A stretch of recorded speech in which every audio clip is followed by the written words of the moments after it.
I've read 35 plus books that I can remember on wealth, success, and in this video, I'll share the key lessons I've learned that can help you build wealth and change your life. We'll explore the 3 key levels which will help you transform your money mindset, develop rock-solid financial habits, and strategically grow your wealth over time. So let's get into it. What is level 1? The first level is to fix how you think about money. If you believe that money is bad or that becoming wealthy is out of reach, trust me, you're only limiting yourself. The books I'm about to share with you will help you see money as something that you can grow and use to make your life better. Number 1, Secrets of the Millionaire Mind. This book made me realize how much my beliefs about money were actually holding me back. It taught me that wealthy people see money as a tool to create new opportunities, while others see it as something to spend. For example, when I was really young, I always thought that just hard work was the only way to make money. But this book changed my belief to understand that wealth building is way more about the mindset that you have. And I want to first be clear to say that money mindset is an ongoing thing. It's not a destination that you just magically achieve after reading a certain number of books. There's still things that I'm learning today about how I think about money, about scarcity that I still have to uncover in my own life. And I'll just say that the limited time as a business owner, entrepreneur, self-employed person, whatever you want to call it, that seeing money as a tool for opportunities is massive. And I'm at the stage of my business now, I'm trying to think of how to express this, but from 2023 to 2024, I've grown my business revenue like 2.5 times, and I expect a big year this year. And I say that to say it's partially because I'm seeing money as a tool, not as something to like buy me new fancy clothes or whatever else. Like those things are way low on my priority list. Instead, I'm seeing money as an opportunity right now to buy my time back, so that I can focus on the things that I do really well or that I want to get better at, like filming videos for YouTube, filming more content, coaching more clients, expanding my ability to do that, and understanding money as a tool is a massive part of that. Number 2, Rich Dad, Poor Dad. While Secrets of the Millionaire Mind sets the stage for mindset change, Rich Dad, Poor Dad takes it a step further by offering a different kind of financial education. It focuses on investing rather than working for a paycheck. The lesson that clicked for me is using your income to buy assets instead of liabilities. So even per the book, the definition is that assets are things that bring money into your pocket and liabilities take money out of your pocket. So even when the book came out, it was very controversial that the author said your primary home is not an asset because it doesn't put money in your pocket. So think about that for a second. Utilities, maintenance, repairs, all those things come out of your pocket. Yes, it appreciates in value over time. I like to think of it more as a savings account rather than, an end-all be-all, either an asset or a liability. So I think that there are asset-like benefits to it, but per the definition of the book, he would say an asset is like a rental property. It's paying you every month. It could be an online course is an asset, if you will. So when I think about my clients and what assets they contribute to, like index funds are an asset. A dividend-paying stock is an asset because you put money in and it pays you a dividend, every month, every quarter, depending on the type of asset it is. And so we think about liabilities, those are things that cost us money. So cars are the easiest example in a lot of ways because they plummet in value the second you buy them. And it's a shame that we tie so much of our American culture on having a cool, flashy car because that is one of the biggest hurdles that are keeping people in invisible financial chains. So again, even as simply as like your wallet, you want to think about money coming into your wallet. So a stock paying you a dividend, rental income paying you a dividend, an online digital product paying you a monthly subscription, if you will, assuming you have a recurring revenue model as an example.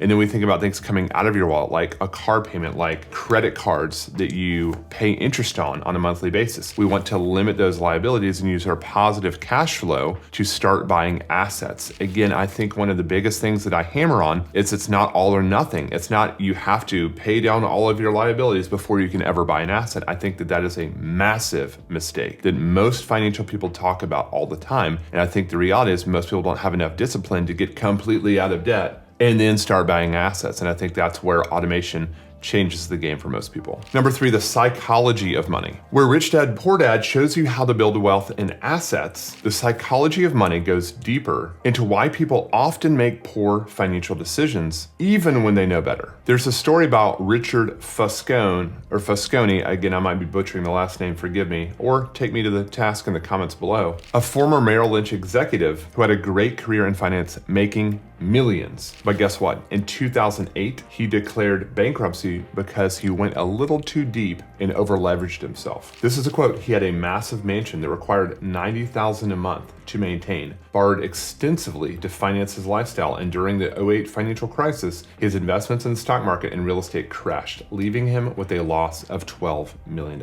I remember people in my life, a friend of my sister's 10 years older than me, and I remember one of her friends had bought a ton of, done a lot of flipping, had bought a bunch of rentals in an up-and-coming neighborhood in Charlotte, and unfortunately, when 2008 happened, he lost a ton of money. I don't know that he had to declare bankruptcy, I didn't know him that well, but that was just one small microcosm example of the entire nation going through at the same time. And so I think that's where people like the Dave Ramseys of the world are so debt averse, because I know Dave Ramsey has personally experienced the house of cards kind of tumbling down. And so I think it's important to think through, what is the risk that you take when you make these kind of financial gambles? Are you maintaining a certain amount of maybe frugality or just living below your means, and you're not over leveraging yourself into risky asset classes, or maybe not being diversified enough into other asset classes that could help spread out the risk? 4, Think and Grow Rich. This book is amazing if faith plays a part in your life. It taught me that success starts with belief. What caught my attention is there's a story in the book about a commander who burned his ships, so his soldiers had no choice but to fight and win. So no matter what circumstances you're dealing with, you need to have an absolute determination to win. And I really have latched onto this idea in the past year since starting this business. You may have heard me say that I'm on my 5th coach, which is technically an agency, but I know that I am not a professional marketer, as an example. I'm not a professional YouTube creator in a sense. I mean, I guess I get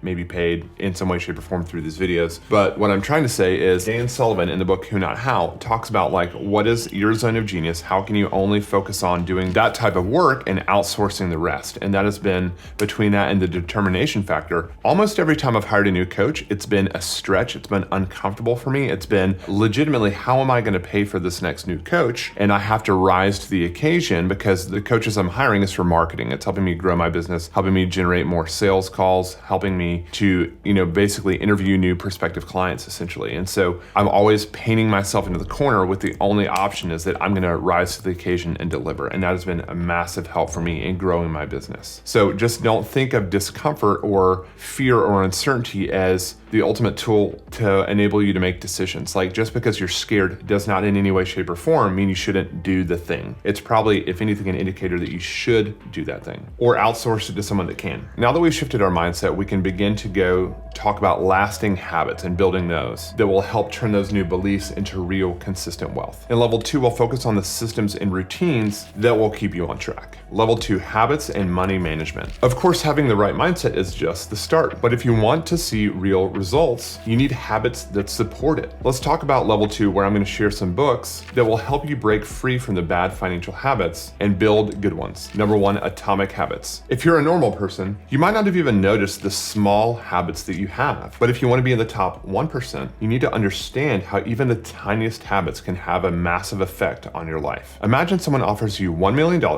or 1 cent, 1 penny that doubles every day for 30 days. By the looks of it, 1 penny doubling every day for 30 days seems a lot smaller than a mighty $1 million. But did you know that 1 penny could accumulate to more than $5 million by the end of 30 days? Crazy, right? But the same is true of our habits. Did you know that most people don't even read books after high school? Overwhelmingly most people. That's like taking the $1 million in the above analogy. Obviously, education is important, and I'd recommend completing high school, but keep reading, especially if you want to get ahead in life, regardless of if that has anything to do with money. This book will guide you on building good habits, and the big changes don't require huge efforts. Small, consistent actions compounded over time will have a greater impact. The principle of habit stacking, pairing a new habit with something I already do, was a game changer. So as an example, I drink like a psychopath every morning. This 32-ounce Yeti I fill with filtered water. I've got a great, very cheap filter. It's called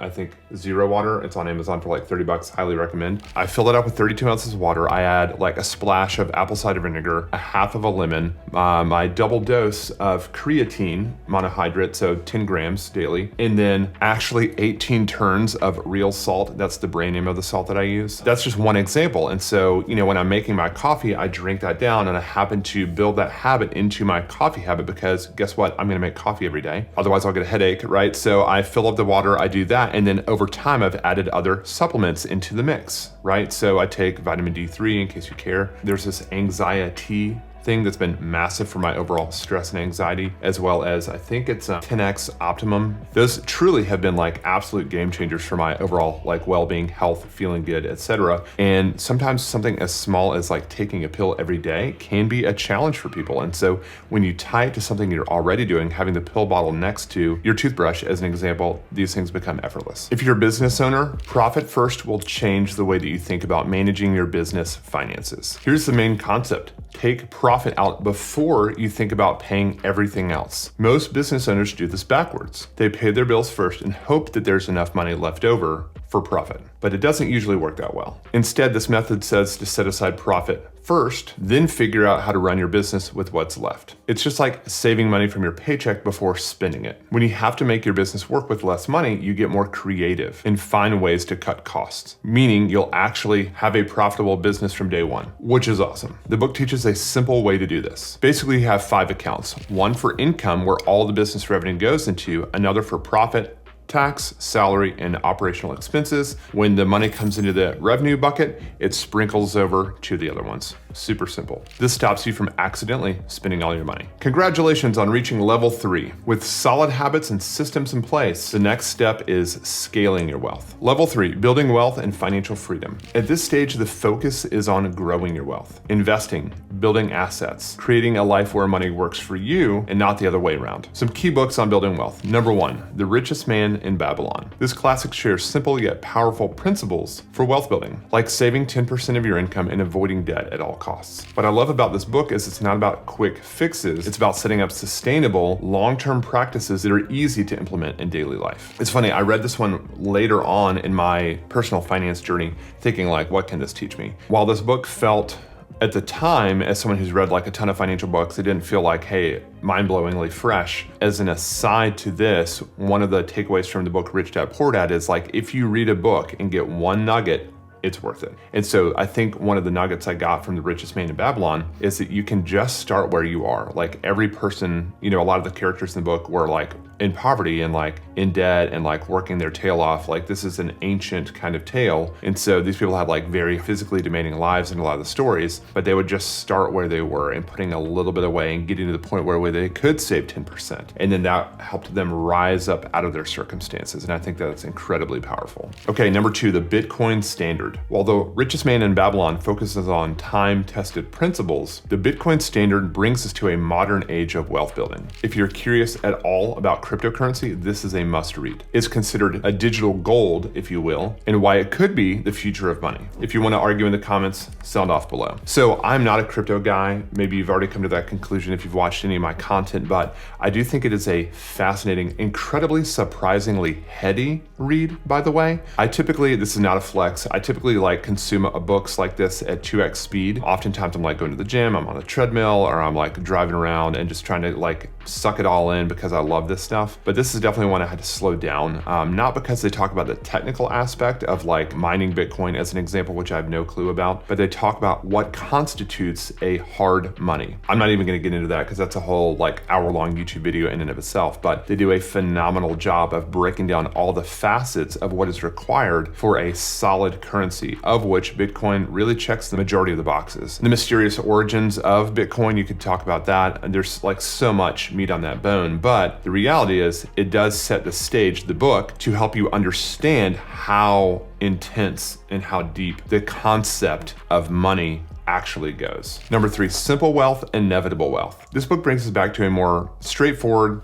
I'd say moderate risk approach of investing in equities. While the Bitcoin standard pushes you to think about, future assets, again, all the minutia about money in general, this book shows the proven track record of equity investing and that it's still one of the best ways to build wealth over time. So this was gifted to me by Nick Nielsen, who, if you've taken my course, Automatic Money Flow, that should ring a bell. We tag teamed. Nick is a certified financial planner, good friend of mine, former boss, actually. He is brilliant on a lot of the investing stuff. And so we did a tag team in some modules on my course, but he gifted me that book one day when we were going out to lunch, and it was a very insightful read, just reaffirming these concepts, that just super simple investing concepts, and just doing it for decades on end without letting the emotion and the markets and all the bullshit, frankly, from market commentators that like, oh, the sky's crumbling, all this other bullshit. When you just ignore the noise and stay on course, then you can really build wealth very simply over time. Okay, number 4, Set for Life. This is perfect if you're starting from scratch, especially if you're like in your 20s or maybe early 30s, especially if you're single. Like, they talk a lot about house hacking. Set for Life helps you get to financial freedom faster. It shows how if you save aggressively and invest early, that you can hit your financial independence target as quickly as possible. Again, maybe a little less slow and steady than,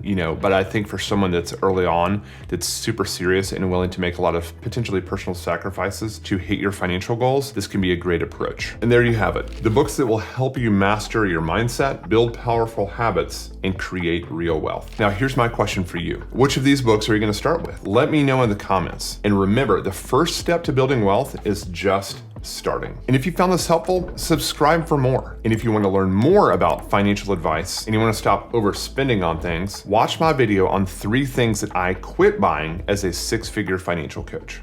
Thanks for watching.